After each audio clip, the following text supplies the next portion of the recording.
에베소서 말씀은 바울이 로마 감옥에 갇혔을 때 에베소 교회를 향해서 쓴 편지입니다. 감옥에 있을 때 썼다라고 해서 이것을 옥중서신이라고 부르기도 하죠.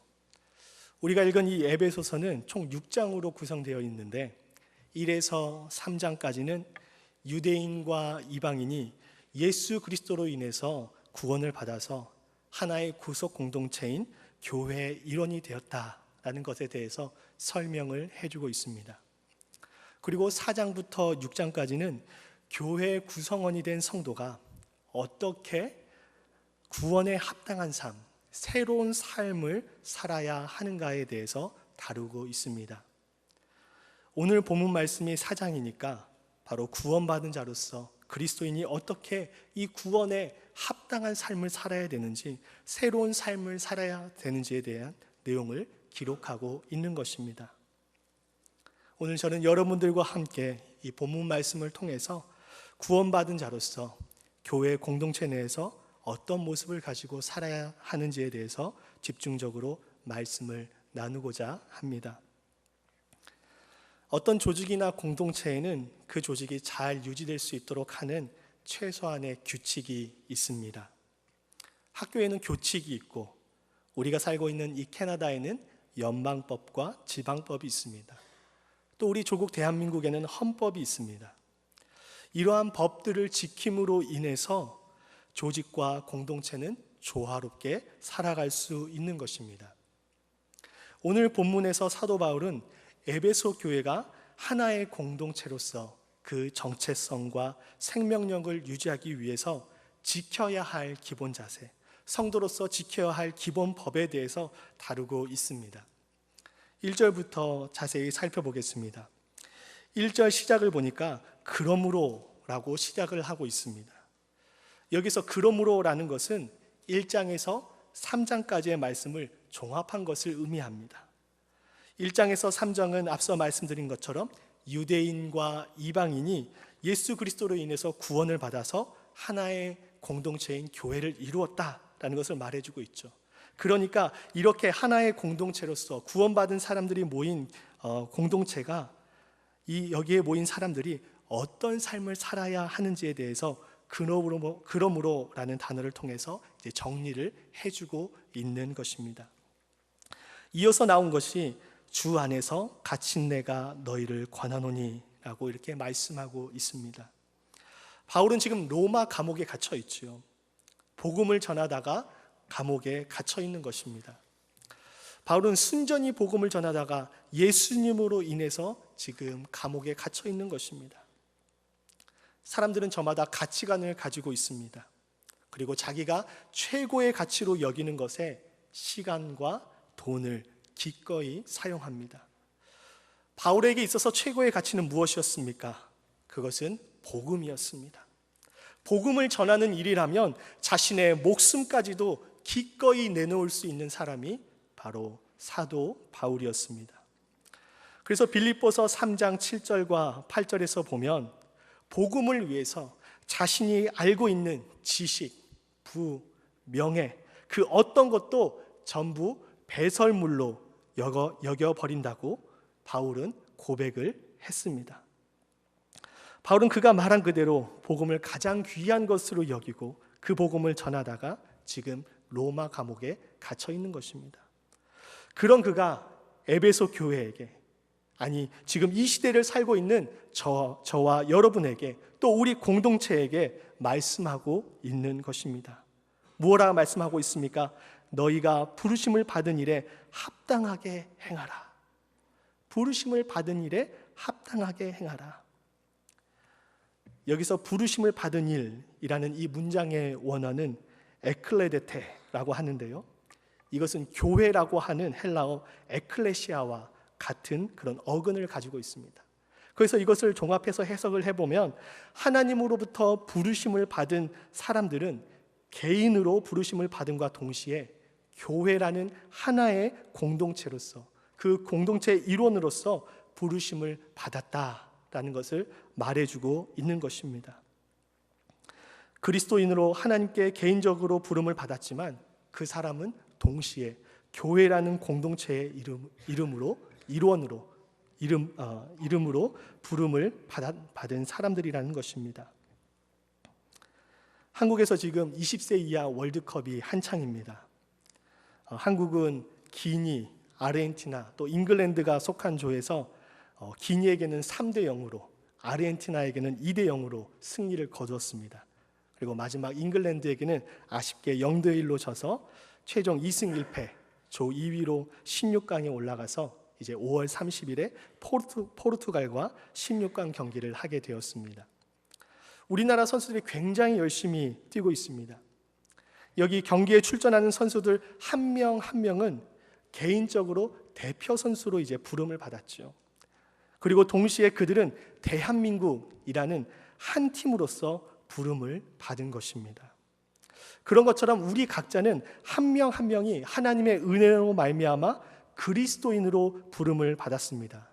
그리고 동시에 하나님의 교회라는 한 팀으로, 한 공동체로 부름을 받은 사람들입니다. 자, 이렇게 부름받은 자들은 그렇다면 왜 부름을 받았겠습니까? 그것은 마땅히 해야 할 일이 있기 때문에 부름을 받은 것입니다. 그것이 2절과 3절에 나옵니다. 우리 그리스도인들이 어떤 일을 해야 하는지, 어떤 일을 마땅히 해야 하는지가 2절과 3절에 나옵니다. 우리 함께 하나님의 말씀을 읽겠습니다. 모든 겸손과 온유로 하고 오래 참음으로 사랑 가운데서 서로 용납하고 평안에 매는 줄로 성령이 하나 되게 하신 것을 힘써 지키라. 우리는 첫째로 겸손과 온유를 위해서 부름을 받았습니다. 겸손은 우리 기독교의 가장 핵심을 이루는 덕목입니다. 그리고 성경 전체를 통틀어서 하나님의 백성들에게 가장 요구되는 신앙의 덕목이라고 할 수 있습니다. 겸손이 무엇입니까? 자신을 낮추고 상대방을 인정하고 높이는 그런 욕심 없는 마음 상태를 가리킵니다. 그래서 RSV 성경에서는 이것을 겸손을 낮아짐이라고 번역을 해놓았습니다. 그러니까 하나님 앞에 자신을 겸손히 낮추고 상대방을 인정하며 높이는 자세가 우리 그리스도인들이 가져야 할 모습이라는 것이죠.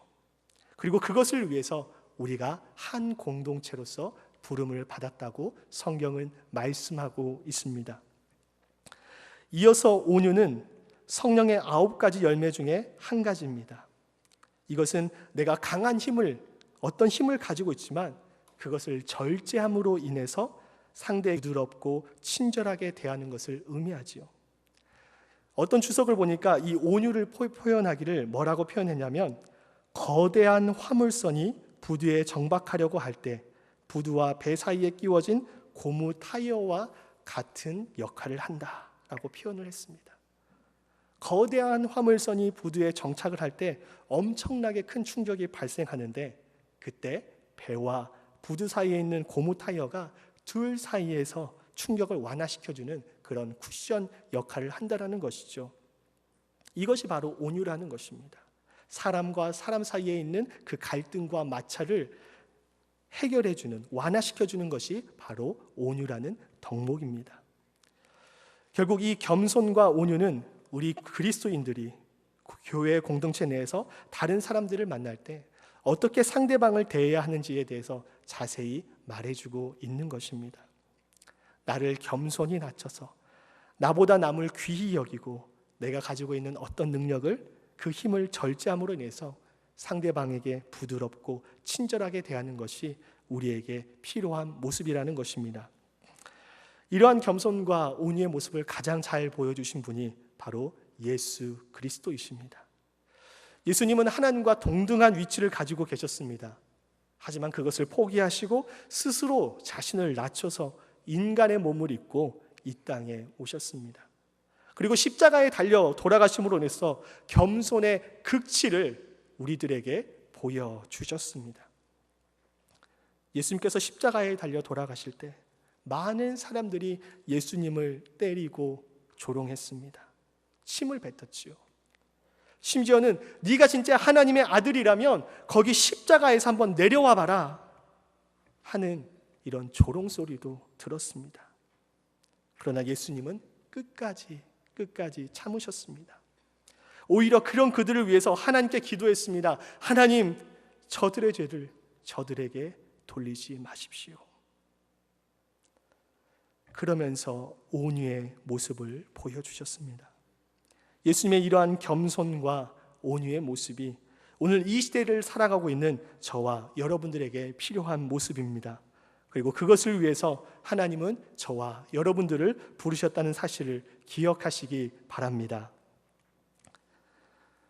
그런데 참으로 안타까운 것은 교회 안에서 이런저런 이유로 다툼이 간혹 발생한다는 사실입니다. 특히 우리 이민교회 역사에서는 다툼과 분열, 이 단어를 빼놓고 설명하기가 어려울 정도가 되어버렸습니다. 왜 그렇습니까?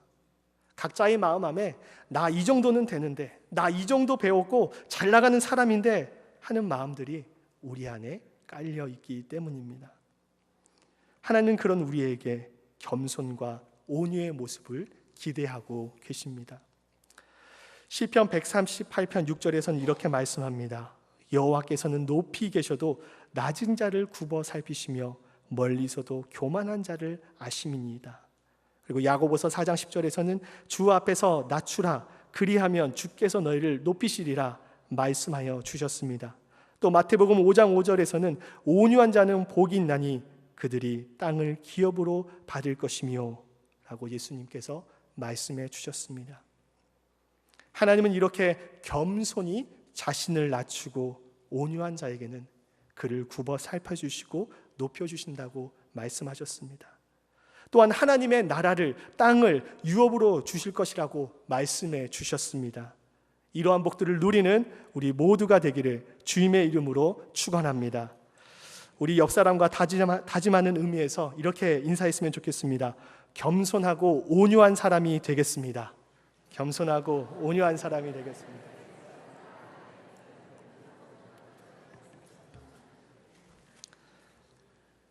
두 번째로 하나님은 우리를 오래 참음과 사랑 가운데서 서로 용납하라고 부르셨습니다. 여기서 오래 참음은 온유와 함께 사랑장으로 유명한 고린도전서 13장에 나오는 사랑의 덕목 가운데 한 가지입니다.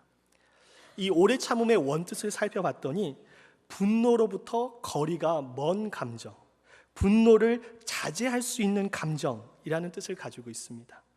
분노로부터 거리가 먼 감정, 분노로부터 자제할 수 있는 감정이라는 뜻을 가지고 있죠.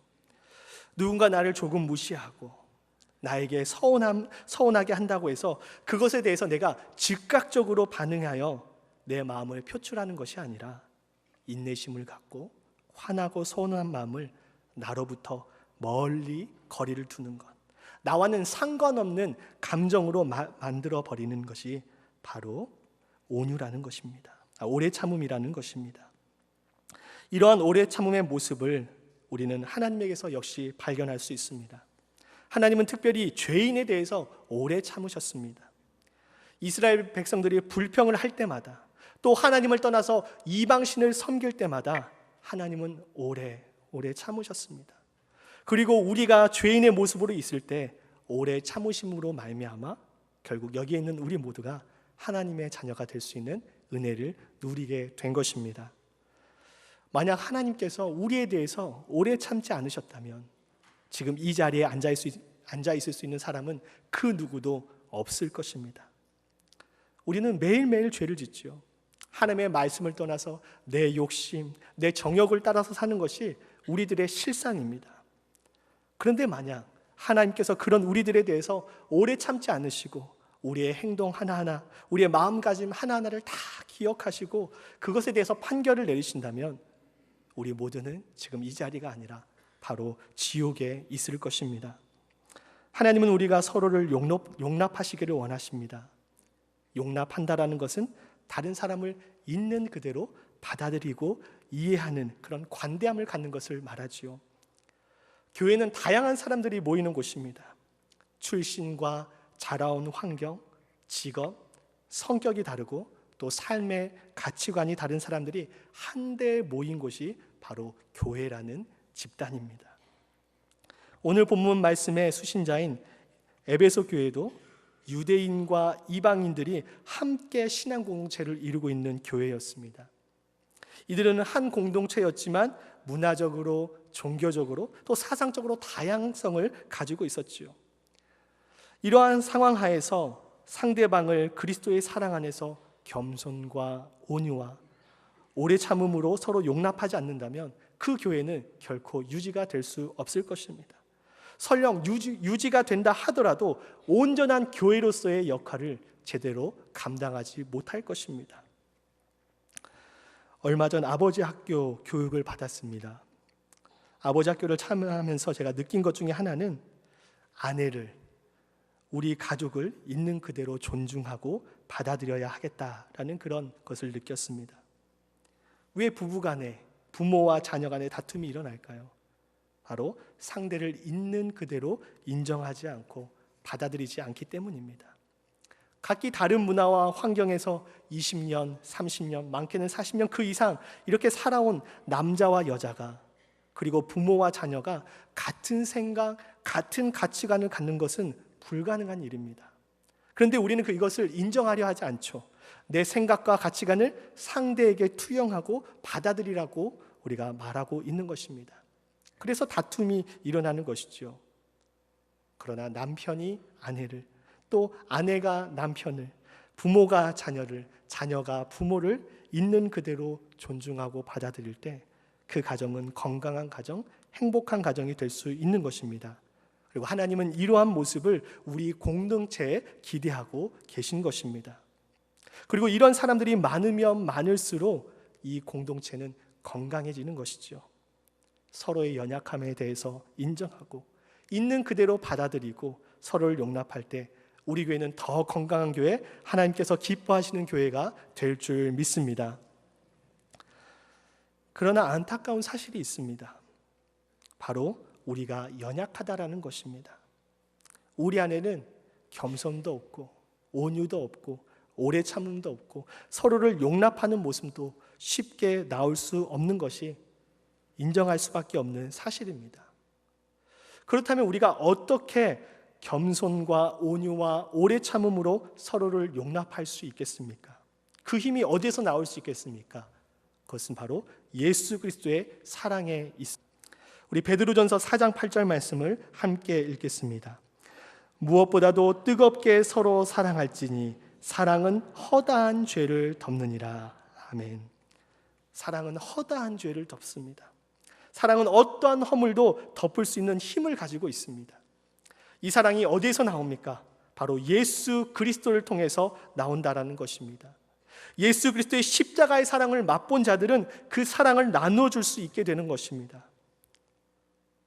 이것을 반대로 생각하면요, 우리가 서로에 대해서 겸손하지 못하고 온유하지 못하고 오래 참지 못하고 용납하지 못하는 것은 우리 안에 그리스도의 사랑이 충만하게 있지 않기 때문이라는 것입니다.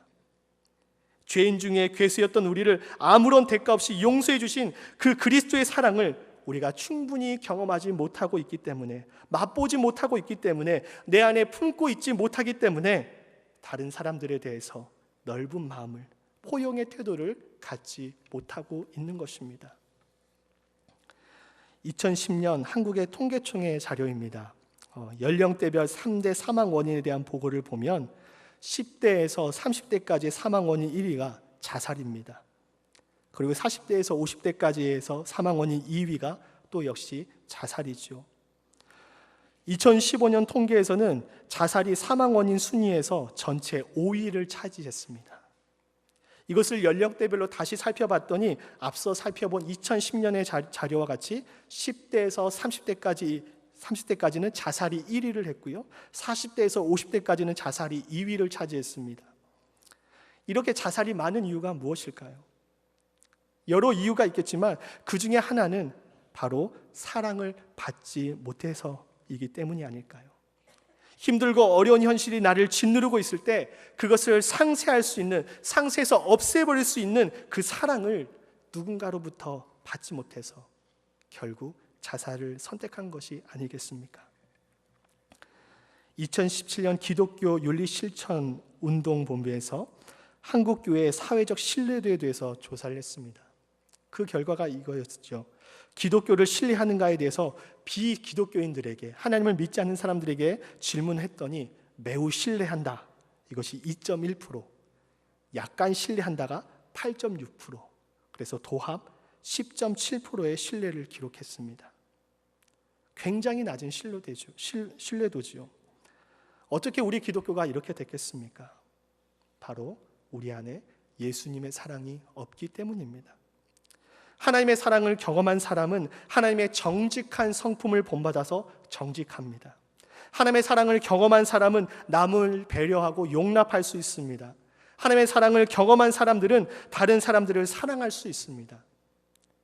하나님을 믿는다고 하는 우리가 하나님의 사랑을 충분하게 경험하지 못했기 때문에 내 안에 정직도 없고 남에 대한 배려와 용납도 없고 누군가를 사랑할 힘도 없는 것이 아니겠습니까?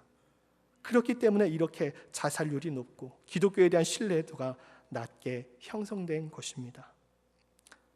그런데 이러한 모습들이 우리가 있는 이 교회 안에도 들어와 있다는 것입니다. 먼저 하나님의 사랑을 충분히 경험해야 합니다. 그 사랑 안에 거해야 합니다.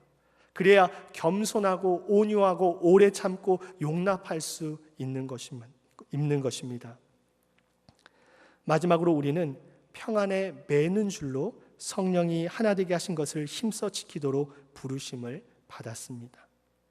우리는 평안에 매는 줄로 묶여있는 존재들입니다. 여기서 평안이라고 하는 것은 샬롬이죠. 우리가 주일학교 때 많이 했었죠. 샬롬. 우리식으로 하면 안녕, 안녕하십니까? 라는 뜻입니다. 이 평안은 어떻게 얻어지는 것일까요? 우리의 삶이 형통해서, 아니면 우리의 삶에 근심 걱정이 없어서 얻어지는 것이겠습니까? 아닙니다. 이 평안은 바로 그리스도의 사랑이 우리와 함께 하실 때 얻어지는 것입니다.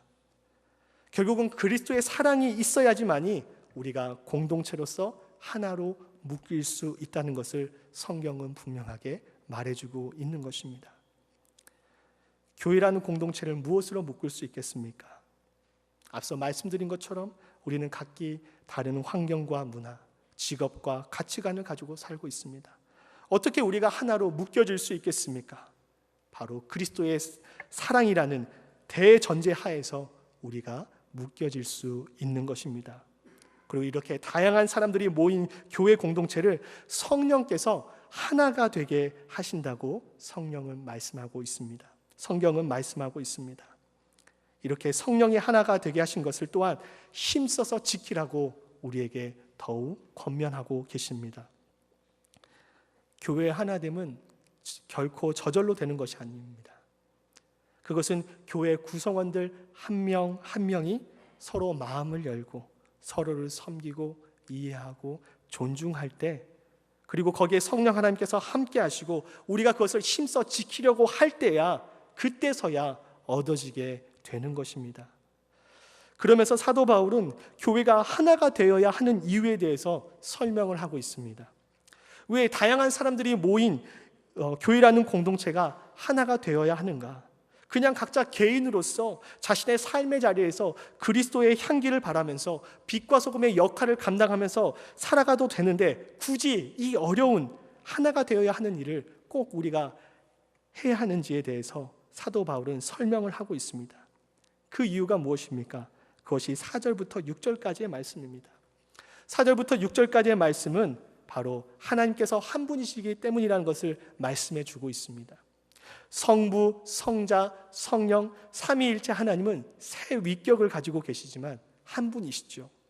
우리가 믿는 하나님께서 세 위격을 가지고 계시지만 각기 따로따로 일을 하시지 않고 한 분으로서 일을 하시기 때문입니다.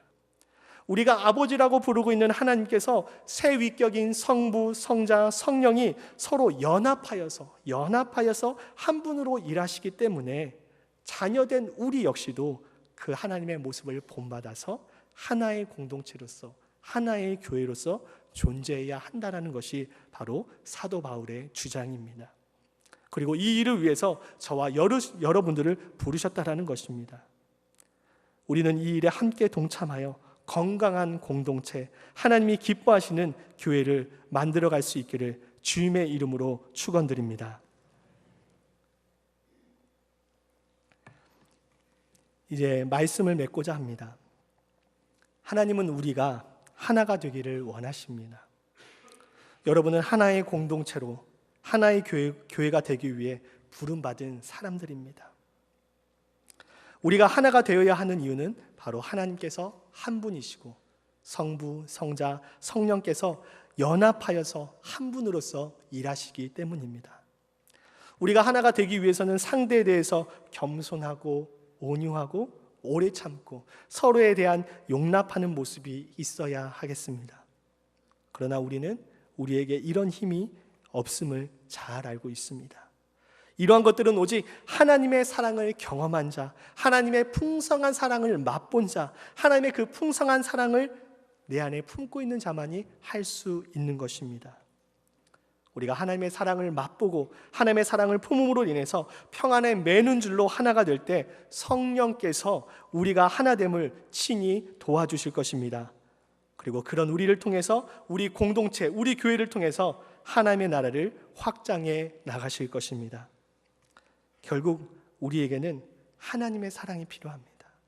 다른 그 무엇이 아니라 하나님의 사랑이 저와 여러분들에게 필요하다라는 것입니다. 그리고 내가 맛본 그 하나님의 사랑을 나누려는 노력이 우리에게 필요하다라는 것이죠. C.S. 루이스는 순전한 기독교라는 책에서 사랑에 대해서 이렇게 기술을 했습니다. 기독교적 의미의 사랑은 감정이 아닙니다. 그것은 감정의 상태가 아니라 의지의 상태로서 우리 자신에 대해서는 자연적으로 가지고 있지만 남에 대해서는 배워서 익혀야 하는 것입니다. 이런 말을 했습니다. 마지막이 참 다가옵니다. 우리 자신에 대해서는 자연적으로 가지고 있지만 남에 대해서는, 상대방에 대해서는 그 사랑하는 방법을 배워서 익혀야 한다라고 말하고 있죠. 누군가에게 겸손과 온유를 베풀고 오래 참고 용납하기 위해서는 우리의 감정을 뛰어넘는 노력과 배움이 필요하다라는 것입니다. 물론 이것은 쉽지 않습니다. 쉽지 않기 때문에 우리가 배워야 하고 그렇기 때문에 우리가 해야만 하는 것입니다. 그리고 이 일을 바로 저와 여러분에게 맡겨 주셨습니다. 우리가 그렇게 할 때 우리 교회 공동체는 더욱 건강해질 것이고 우리 교회 공동체는 다른 그 무엇이 아닌 사랑, 하나님의 사랑, 그 사랑으로 소문난 교회가 될 줄 믿습니다. 그리고 그런 우리를 통해서 하나님의 나라를 확장해 나가실 것입니다. 그런 하나님의 사역에 우리 모두가 동참할 수 있기를 간절히 바랍니다. 짧은 글 하나를 읽고 이제 찬양하며 기도하기 원합니다. 제목은 내 가슴에 타는 사랑의 불입니다. 이것은 사랑장인 고린도전서 13장을 현대식으로 풀어 쓴 글입니다. 내 가슴 한복판에 십자가를 세우고 속죄 불타는 사랑을 담자. 불로 하나님을 불같이 사랑하고 이불로 하나님을 불같이 사랑하자. 내 가슴에 타오르는 예수님을 사랑하는 불길로 이 더러워진 거리 구석구석을 태우리라. 이것이 나의 종교이다. 나의 종교는 교리가 아니다. 예배가 아니다. 가슴에 타오르는 예수의 사랑의 불길이다. 우리는 십자가의 사랑으로서 하나님께 나아가는 것이지 교리나 의식으로 나아가는 것이 아니다. 사랑 없는 기독교는 울리는 꽹과리이며 휴지같이 쓰레기통에 버릴 것들이다. 우리 이 시간 함께 찬양하기 원합니다.